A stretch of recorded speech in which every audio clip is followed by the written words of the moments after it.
बिहार की राजनीति एक बार फिर चुनावी शोर में डूबने लगी है।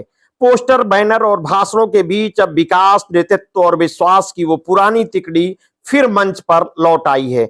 जदयू के राष्ट्रीय कार्यकारी अध्यक्ष संजय झा ने जब ये कहा कि इस चुनाव में दीवार की लिखावट बिल्कुल स्पष्ट, एनडीए को इतना प्रचंड बहुमत आने वाला है कि 2010 का रिकॉर्ड भी पीछे छूट जाएगा, तो यह बयान केवल आत्मविश्वास नहीं बल्कि एक राजनीतिक संदेश भी है कि जदयू अब खुद को केंद्र में रखकर चुनाव लड़ रही है और नीतीश कुमार ही एनडीए का चेहरा है।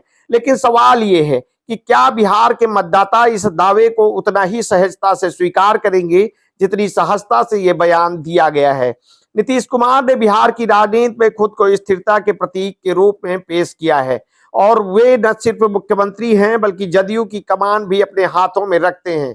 संजय झा के मुताबिक पार्टी और सरकार दोनों हर निर्णय उन्हीं की अनुमति और सहमति से होता है और ये व्यवस्था जहां एक ओर अनुशासन की मिसाल बताई जाती है, वहीं दूसरी ओर ये सवाल भी उठता है कि क्या ये लोकतंत्र का केंद्रीकरण नहीं है? क्या मुख्यमंत्री के इर्द गिर्द सिमटती पार्टी वाकई जन भागीदारी की बात कर सकती है? संजय झा का दावा है कि महिलाओं और युवाओं का मूड एनडीए के पक्ष में है, लेकिन यही दो तबके हैं जिनके बिहार में बार बार बदलाव की उम्मीद भी जुड़ी रहती है।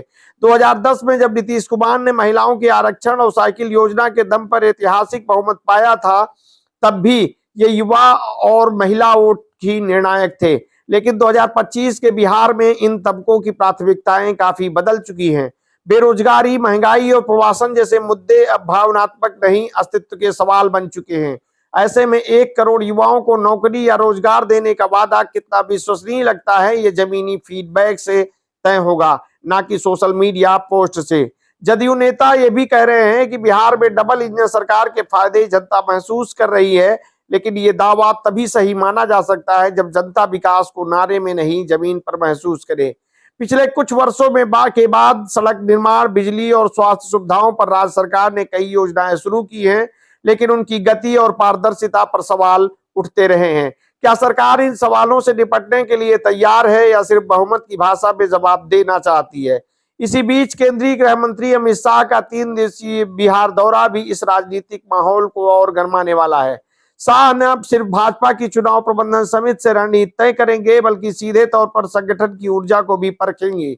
ये संकेत है कि भाजपा अब कोई भी सहयोगी नहीं बल्कि निर्णायक शक्ति की भूमिका निभाना चाहती है। ऐसे में नीतीश कुमार और अमित शाह की जोड़ी को एनडीए की एकजुटता की मिसाल बताया जा रहा है।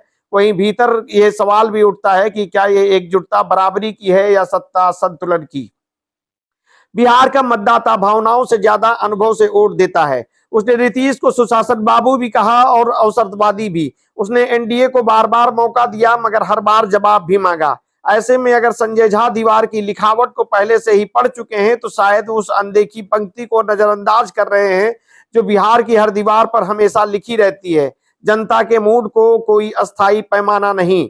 आगामी दिनों में जब नीतीश कुमार चुनाव प्रचार करेंगे और अमित शाह मंच साझा करेंगे, तब ये देखना दिलचस्प होगा कि जनता डबल इंजन पर भरोसा करती है या उसे डबल एजेंडा देखने लगता है। बिहार की राजनीति में रिकॉर्ड तो टूट सकते हैं, लेकिन असल परीक्षा उस विश्वास की है जो आज भी गांवों की गलियों और शहरों की चौपाल में परखा जा रहा है कि क्या बिहार की को अब भी वही पुराना चेहरा चाहिए या कोई नया रास्ता।